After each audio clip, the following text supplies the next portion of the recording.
एक जादुई असर रखने वाला अमल आपने बताया कि इसने बहुत तेज असर किया रिस्क के मामले में।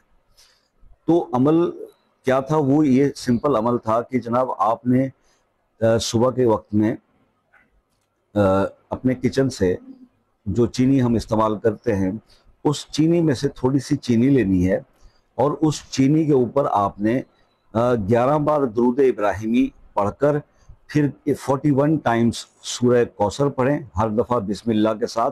और उसके बाद आप 99 टाइम्स 99 बार या रज़ा को पढ़कर उस चीनी पे दम करें, और वो चीनी अपने बाकी जो इस्तेमाल वाली चीनी है उसमें डाल दें और उसी को इस्तेमाल करते रहें। आज इसमें सवाल क्या आया? पहला सवाल तो ये आया कि जनाब इसमें आपने अव्वल तो 11 बार दुरूद शरीफ बताया, क्या इसके आखिर में भी है? तो जिस अमल के अव्वल और आखिर बताना मकसूद होता है तो पहले ही बता दिया जाता है कि अव्वल आखिर है। इसमें सिर्फ आप